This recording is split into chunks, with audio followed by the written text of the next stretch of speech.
सम्मानजनक संबोधन। आप कोई ज्ञान की बात बताइए। जाट ने तुरंत उत्तर दिया, ठाकरा, ठाकुर के लिए संबोधन।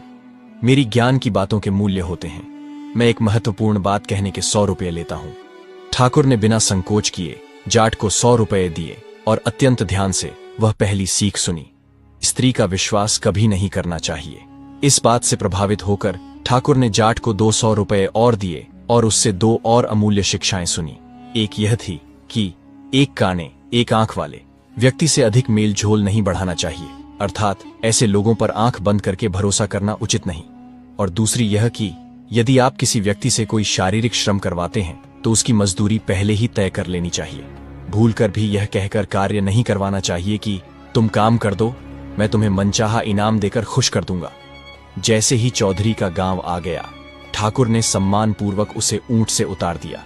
चौधरी ने अत्यंत आत्मीयता के साथ ठाकुर से आग्रह किया, ठाकराव, आप इतनी दूर से आए हैं, कृपया मेरे घर एक समय का भोजन खाकर ही जाइए। चौधरी की बात का मान रखने के लिए ठाकुर खुशी से वहां रुक गया। मेजबान चौधरी ने न केवल ठाकुर का सत्कार किया बल्कि ऊंट को भी सूखा चारा डलवाया और स्वयं भी ठाकुर को प्रेम और आदर के साथ अच्छी तरह से भोजन करवाया। जब सायंकाल होने को आई तो ठाकुर ऊंट पर सवार होकर अपने गांव की ओर चल पड़ा। रास्ते में ही ठाकुर का पुश्तैनी खेत पड़ता था। ठाकुर ने सोचा कि क्यों न चलते चलते ही खेत की भी एक बार जांच पड़ताल करते चला जाए। ठाकुर के उस खेत की सबसे बड़ी पहचान थी एक बहुत ऊंचा खेजड़ी का वृक्ष, जिसे जांटी या शमी वृक्ष भी कहते हैं, जो मीलों दूर से भी स्पष्ट दिखाई देता था। लेकिन आज ठाकुर को वह ऊंचा जांटी का वृक्ष दिखाई नहीं पड़ा तो वह हैरान हो गया और तुरंत खेत के अंदर गया। भीतर जाकर ठाकुर ने एक अविश्वसनीय दृश्य देखा। कोई दुष्ट व्यक्ति उस विशाल वृक्ष को जड़ समेत उखाड़ कर ले गया था। वृक्ष को उखाड़ने के कारण जमीन में जो गहरा गड्ढा बन गया था, उसी गड्ढे के किनारे मथीरे, एक प्रकार का बड़ा मीठा फल जैसे तरबूज की एक बेल अनायास ही पनप गई थी और संयोग से उस बेल पर एक विशाल और उत्तम मतीरा लगा हुआ था। ठाकुर यह अनोखा रहस्य अपने मन में छिपाए सीधा अपने घर को आया। ठाकुर को इतने वर्षों बाद वापस आया देखकर पड़ोस के लोग बड़ी संख्या में कुशल क्षेम पूछने के लिए दौड़ते हुए आ गए। उनके साथ वह धूर्त पड़ोसी सुनार भी आया। सबने ठाकुर से हालचाल जाना और उसकी लंबी यात्रा के बारे में बातें की। ठाकुर के घर के आगे बनी चौपाल पर बैठकर सब लोग चिलम पी रहे थे और गपशप कर रहे थे। बातों ही बातों में ठाकुर ने जानबूझकर मतीरे का जिक्र छेड़ा और सहजता से कहा कि आज तो मेरा मन मतीरा खाने को कर रहा है, सो कोई जाकर मेरे लिए वह फल ले आओ। सुनार ने मौका देखकर व्यंग्यात्मक ढंग से कहा, अरे ठाकरा, ये जेठ का तपता महीना चल रहा है, इस समय भला मतीरा कहाँ से मिल सकता है? ऐसी चीजों की अपेक्षा करना कोरा भ्रम है। इस बात पर ठाकुर और सुनार में तीव्र बहस उत्पन्न हो गई और बात अंततः एक कड़ी शर्त में बदल गई। शर्त की शर्तें इस प्रकार तय हुई, यदि ठाकुर सुनार को वह मतीरा खिला दे तो ठाकुर के परदेश जाने के बाद से उसके घर में जितना भी खर्चा सुनार ने किया है वह सारा खर्च सुनार स्वयं वहन करेगा। अन्यथा यदि ठाकुर मतीरा नहीं खिला पाया तो ठाकुर के घर में जिस भी वस्तु को सुनार हाथ लगा देगा वह वस्तु हमेशा के लिए सुनार की हो जाएगी। ये बड़ी शर्त लग जाने के बाद दोनों पक्षों के लोग उस समय के लिए अलग अलग हो गए। शर्त लगने के बाद धूर्त सुनार को जैसे ही उचित अवसर मिला उसने फौरन ठकुरानी के पास जाकर संक्षेप में सारी घटना सुनाई। उसने ठकुरानी को सावधान करते हुए यह भी कहा कि किसी भी तरह ठाकुर से उस मतीरे का रहस्य पता लगाकर मुझे शीघ्र ही बताना। ठकुरानी ने अपने प्रेमी सुनार को आश्वस्त करते हुए कहा, चिंता मत करो, मैं रात को ठाकुर से पूछकर तुम्हें अवश्य बताऊंगी।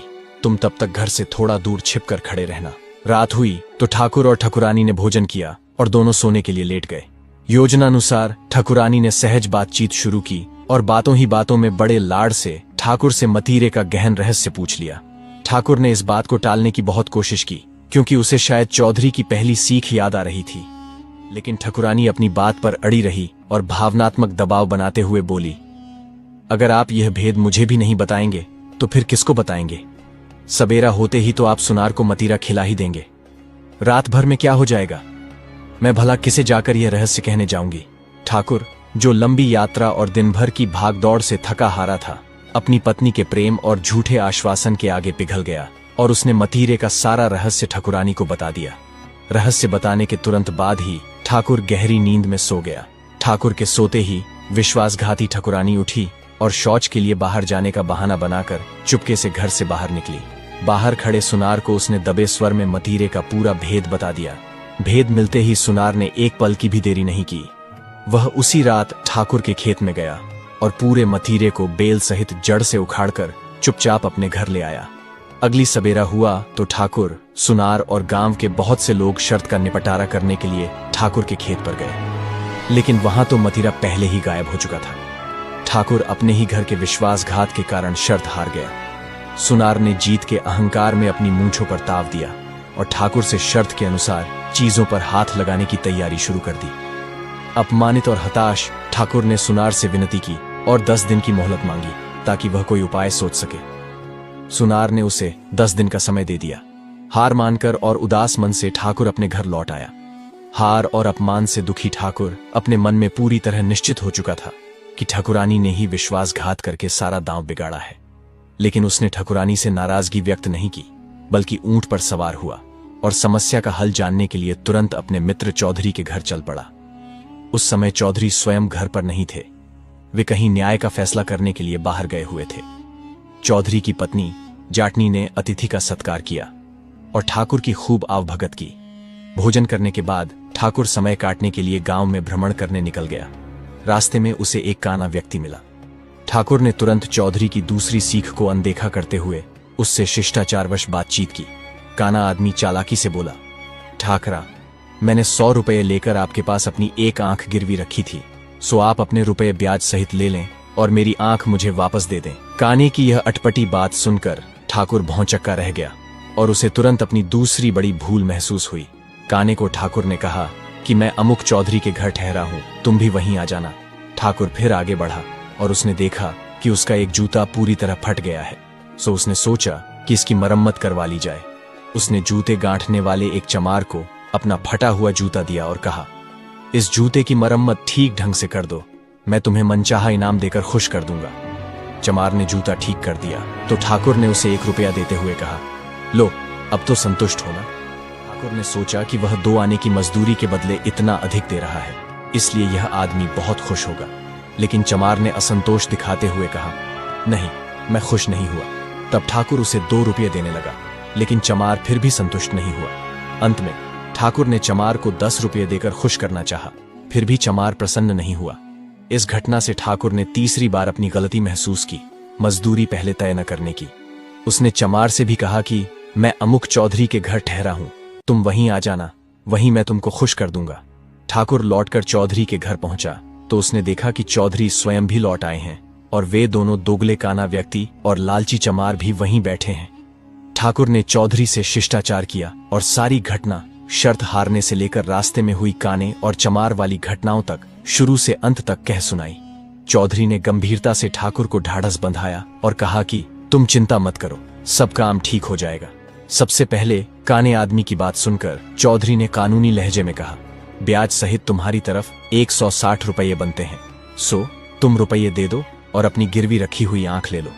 काने आदमी ने धूर्तता दिखाते हुए कहा, इस वक्त मेरे पास 110 रुपये हैं, सो वे तो ले लो, बाकी रुपये अभी ला देता हूं, लेकिन पहले मेरी आंख तो मुझे दिखलाओ। काने की यह मांग सुनकर बुद्धिमान चौधरी ने अपनी पत्नी जाटनी को पुकार कर कहा कि हटड़ी यानी पुराने ढंग की वह दीवारों में बनी हुई अलमारी के भीतर रखे कुल्हड़ मिट्टी के पात्र में बहुत सी आंखें पड़ी हैं, सो उसमें से इसकी आंख निकाल कर ला दो।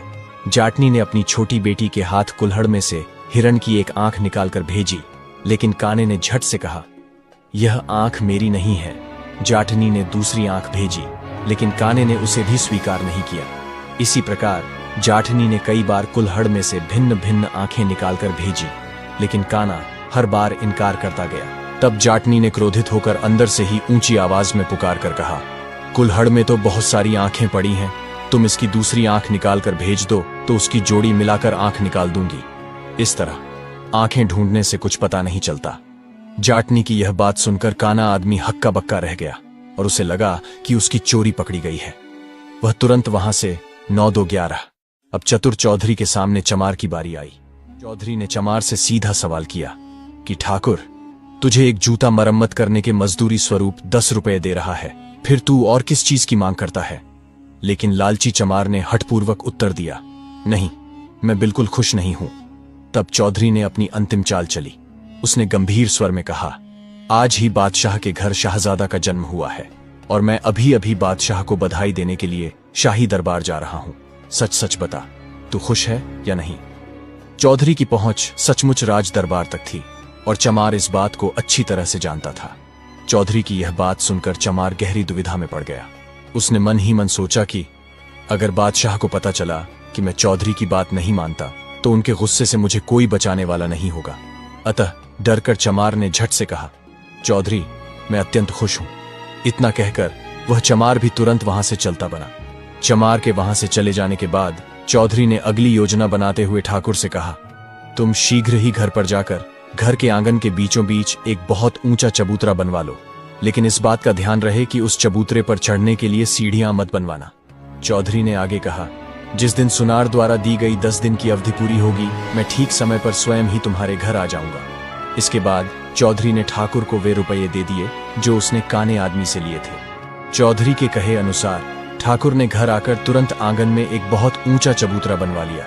जैसा कि निर्देश था, उस पर चढ़ने के लिए कोई सीढ़ी नहीं बनाई गई। ठीक समय पर बुद्धिमान चौधरी भी ठाकुर के घर आ गए। चौधरी ने अपनी योजना के तहत ठकुरानी को उस ऊंचे चबूतरे के ऊपर बिठा दिया। इसके बाद उन्होंने एक बांस की बनी हुई लंबी सीढ़ी को चबूतरे से सटाकर सीधा खड़ा कर दिया।